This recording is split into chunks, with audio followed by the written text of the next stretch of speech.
Hey guys, this is Jay here. Welcome to Faith Evolved, where I talk about all things spiritual, metaphysical, philosophical, and mental health. And right now I'm on the road, headed down to Florida to see my mom, going on vacation. And I'll be in Florida, down to Miami, the Everglades, Titusville, maybe I'll even drive to Key West if I'm feeling really spontaneous and adventurous, but we'll see what happens. But right now I got about 9 hours to go, and it's a beautiful day. It's 62 degrees here.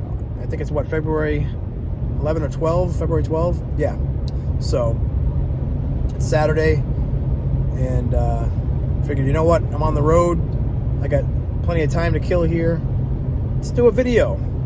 And I want to thank everybody out there for watching, especially now that I finally hit 500 subscribers. So I'm in the 500 sub club. Thank you very much. And if you're here for the first time, well, welcome.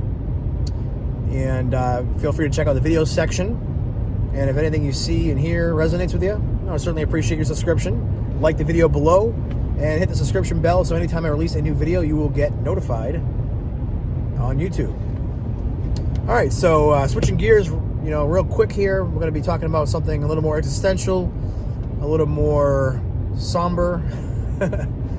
And, when I first had this thought, it was kind of like, whoa, like brain explosion, just like, but I've had this thought many times before, but sometimes it hits funny, especially when you're in when you're in a very serious mood, or you're kind of feeling a little down, or, you're having an off day, or, you're just in a strange mood.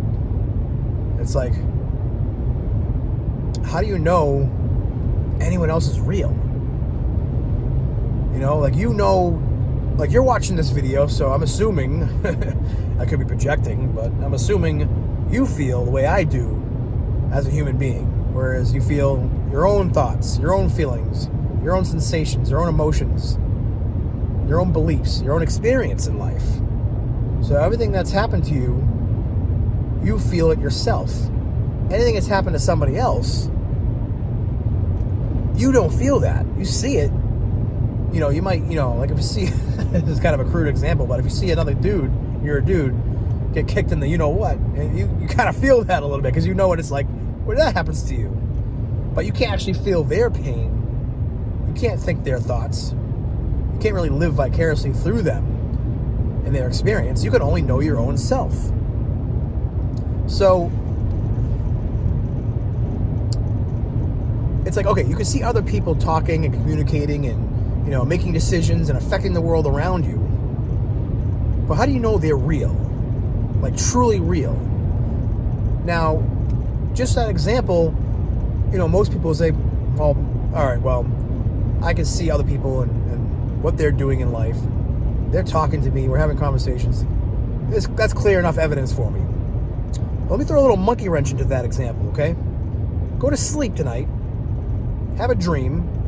Have a dream that you're having a conversation with somebody else, or that you're doing something with somebody else, and tell me that you were actually talking to somebody for real. Was that person real, or was this a figment of your imagination, conjured up in your own mind, your own thoughts? The dream figures that you're speaking to aren't actually really people. They're just a figment of your imagination. So you go, well, I was sleeping. My brain's organizing its thoughts from the previous day. So of course I'm going to extrapolate based on previous conversations I've had with other people. But how do you know we're not currently in a dream state right now? That's just a deeper dream. Kind of like the movie Inception. Different dream states. And there's, like I said in my previous video about living in the Matrix, where A Course in Miracles talks about this as being a dream that we're living. And we can choose between a happy dream or, a nightmare. It's like, all we have to go on is our own experience. And there are some people out there that I've, again, near-death experiencers, or people who have transcendental meditative experiences, or, pre-birth experiences, who, they come back from those states going, oh, it's all real, we're all one, it's unity, and blah, blah, blah. And God is real, and we're all God. But until you've had that experience, and I can't say I have, I've had very minuscule, very tiny glimpses of the beyond, the spiritual, compared to what I've heard other people have had. And I'm tempted to try mushrooms because I like to get a taste of that, pun intended. It's like you have no proof that everything else around you, for all you know, you're projecting it, you're dreaming, you're sleeping right now. So that's the mind F, I'm not going to say it, but that I think about sometimes, that we really have no proof. And I think that's why it's so important, that we still try to communicate with other people. And I think that's why Jesus himself said, regardless of whether he's a dream figure or not, whether he was real or not, he gave us, things that we can do to improve our life experience. Because in the end, what matters, okay, whether you are all there is, or I am all there is, and everything else is projected in my own mind, and I can't prove that anything else exists, what matters in the end is how I feel. Is that going to bother me or not bother me? Well, all I can go off right now is faith. Until I actually have that unity experience, I go off the faith that there are others out there, But even that, the people who had those experiences say there's only one, like even A Course in Miracles says there's only one, one Son, and we're one with the Father. So in a sense, there is only one, but God has subdivided himself into fragments. And this concept is talked about in the Urantia book. And even the A Course in Miracles says you have brothers, So there is this idea of duality, which I think, there's some people, I'm going to do a video about this, by the way. Is duality actually a thing? Or is it just, or non-duality? And I think it's both, but I'll get into that in another video.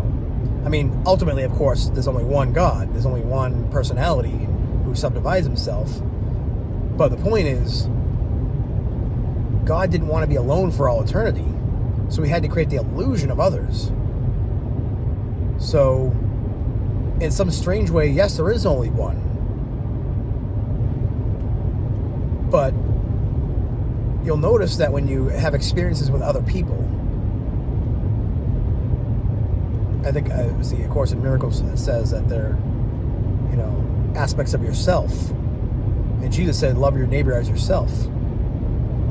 So we can rediscover other parts of ourself through others, through our brothers and sisters.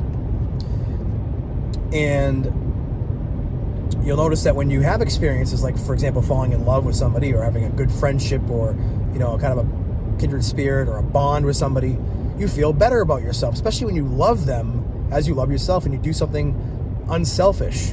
You bless them in some way or give to them when they're in need.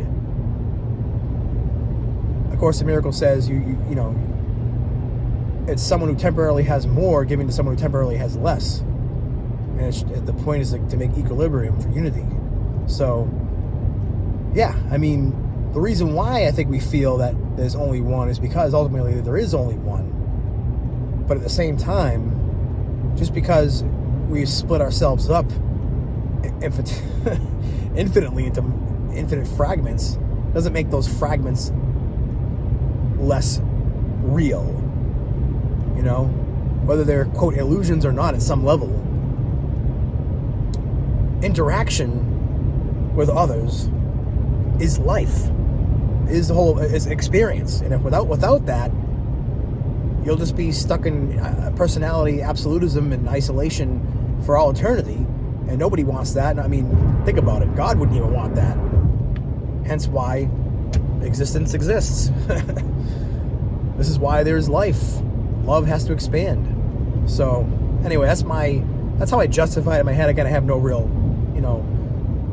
I have subjective proof, but not really objective proof, so I can't prove it to you, but just try it. When you love somebody else, when somebody else loves you, do you feel better or do you feel worse? Typically, you feel better, So anyways, thanks for watching. I'm going to be uploading this at some point today when I get some good signal. All right. God bless.